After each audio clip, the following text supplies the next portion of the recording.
Hey guys, another day, another crazy Jehovah's Witness story. This one is not a doozy. So in Europe, my dad, who's also Exjw, but he kind of keeps like a low profile so that he can also kind of help people who are waking up. But he's definitely out of the organization and has moved. So the local congregation that he, grew up in and lived most of his life, a lot of people, maybe they think, oh, he's not doing so well spiritually, but they don't see him going or not going to meetings. So that leaves the door a little bit open. Plus, he's not disfellowshipped, so that's good.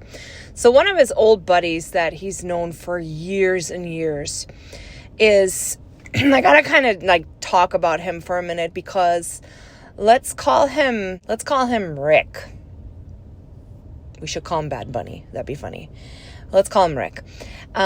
So Rick, he very spiritual, completely believes all this, has been an elder, and he's just a really nice guy, actually. I've known him since I was little. Funny side story, his kid was actually in my first and second grade class, and I didn't know he was a Jehovah's Witness at first because I was in a different congregation than my dad because my parents were divorced, and so I didn't celebrate all this stuff. And the teacher said, oh, how come you don't celebrate, but the other kid who's a Jehovah's Witness, he does celebrate all this stuff? And I was like shocked. Well, that was Rick's son growing up. But the son left early on. And, in hindsight, very smart guy. Leave early. So Rick, who's a complete, Bible reader, avid follower of Christ, got disfellowshipped a few years back for the craziest reason. Except it's really not that crazy because we know how the Jehovah's Witnesses work. But basically, he was putting Jesus more front and center than the Jehovah's Witnesses actually would like, which is absolutely insane. But he just really felt like Jesus is our mediator. Well, the Watchtower Society does not think Jesus is our mediator. And when I was waking up, I really thought, what? No way. And I was starting to go through our literature, because if you ask any rank and file Jehovah's Witness right now, microphone in their face, hi, who do you think is our mediator? They would say Jesus Christ, because that is kind of from Bible reading and everything, the nuance, right? But the Watchtower Bible and Tract Society does not teach that. And that is a crazy point. So our buddy here, Rick, he didn't agree with this. He really thought that Jesus should be a part of prayer, should be a part of the things we talk about it. And so Rick, as an elder, got called into the library, and they were basically saying that they're taking offense in how much he emphasizes Jesus. They wanted him to emphasize Jehovah more.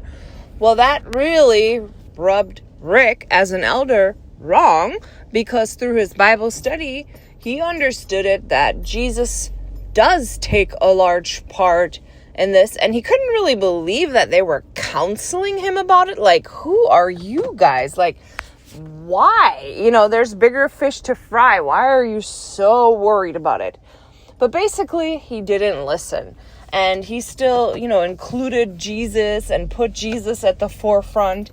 And in the end, I'm not joking, they disfellowshipped him over this, because they saw it as, you're not listening to the organization, you're not listening to counsel, you're being rebellious. But Rick, in his heart, who still really believes in the Bible and everything, thought that this organization can't tell him to tune back what he believes is right and correct according to the Bible. And so he was just absolutely shocked and stunned that he was getting disfellowshipped and that he was being asked to do this crazy thing that he didn't agree with. And don't we always talk about like not violating people's conscience? Well, Rick's conscience was violated. And how are you supposed to even repent from this? And it's kind of complicated because he's being shunned and his daughter was getting married and he wasn't invited.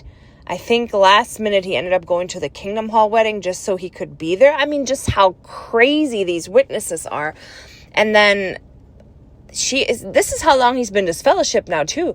She was about to have a baby and I don't think they told him that she was like delivering. And it's just, he's being shunned and he lost all his friends. He lost his position as elder. He lost his lifelong friends. And so my dad kind of calls him and just checks up on him. And it's a little complicated because I think Rick feels like this isn't like the most spiritual person, but at the same time, who else do I have to talk to?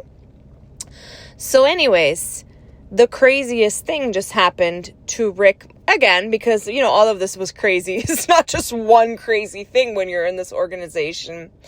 Rick went to the regional convention or whatever they call it now. And in our town where we had it as a kid, it was in soccer stadiums. We had like 100,000 people nearby at the international convention sometimes. Like we had huge conventions and it's shrunk so much and they have like divided it up that they don't rent out the soccer stadium for that particular convention. They have it in the assembly hall. So it's pretty small, but maybe it's also to control people. Who knows, right? And so Rick, correct me if I'm wrong, I'm not sure, but I'm pretty sure that when you're disfellowshipped, you don't get a badge. And my dad has experienced this too. Me too. I was so bad at keeping track of our badges because I had kids and like everything was wild. We'd end up like not having a badge. I didn't really care that much. Except it's a cult and you have to all conform. And if you don't have a badge, you're kind of looked at weirdly, right? And so my dad visited a different convention one time. He was already kind of waking up at the time and they didn't have a badge and they were treated really weirdly at this convention too. So anyway, so Rick gets to this convention and he doesn't have a badge. And he has to kind of like go through like a security kind of checkpoint, except it's not really security. It's like all, you know, brothers and servants and stuff who are there. And they tell him to open his bag and dump his bag out. And it's just like this briefcase. And Rick's like, okay, that's kind of weird, but okay, all right, you know. And they said, we can't touch it, but you can touch it. So we're going to ask you to dump it out. And Rick's like, okay. And then they asked him why he didn't have a badge. And I don't know if Rick said like, I'm disfellowshipped, but he had, you know, he just kind of said like, well, I just don't have one. But anyways, they then walked him to a place to sit. And I'm not joking. Rick's like, I don't really want to sit here. Like, can I just pick my own place? And the two, what are those two guys called? Like, attendants, you know, they were not leaving him. They were standing right by him. So he switched seats and they sat down next to him, left and right of him. I'm not kidding. And Rick's like, do you guys have to sit like left and right of me? I mean, really?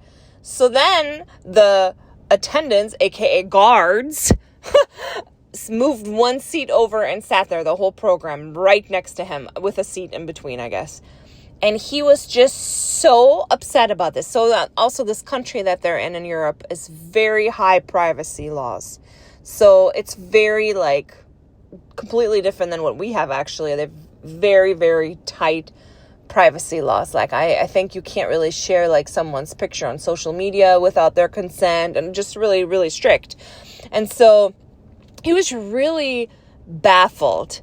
Why is this going on? This is so weird. Like, why are they being so weird? So a couple of weeks later, and something like that doesn't leave your mind. You know, you're like, how are they treating me? How are they treating me? That should be like a common consensual thing we all ask ourselves as Jehovah's Witnesses or in any cult. How am I being treated? Because the truth is we're being treated like crap, like the bottom of the barrel. you're only really going to get treated very well if you're at the top of the pyramid. Governing body, elders, circus overseers, like, I mean, they're treated like royalty. And we at the bottom, dirt.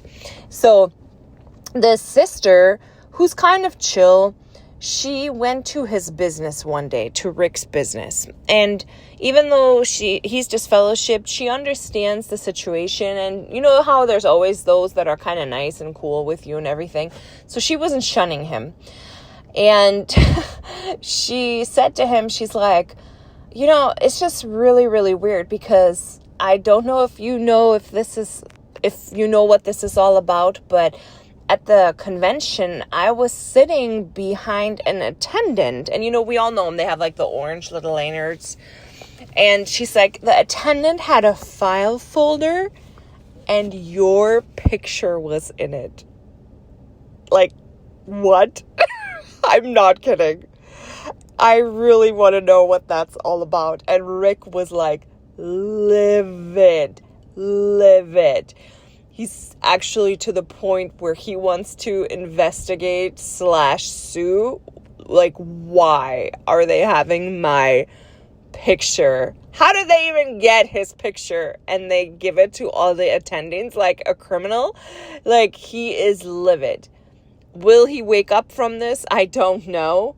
But it's just a shocking story to hear. Imagine like her seeing his picture in this attendance file folder, you know, where it's like America's Most Wanted, J-Dub's Most Wanted, Rick, believer in Jesus, flyers everywhere, just insane. But if you're Pimo and you're an attendant and you know about this, please leave a comment and tell us what this is all about, because it's so nutty. It's just, the whole thing is so nutty. I would really like to hear more about like the attendants, you know, being instructed to have mugshots and to look out for people and bodyguard them. It's just, wow. This is like level of Scientology almost, how they harass people. So please leave me a comment, and I'd like to hear your stories. And really also share in the comments about how are we being treated? Like, how are you treated? Because, you know, I can go on for hours. I'll see you guys soon.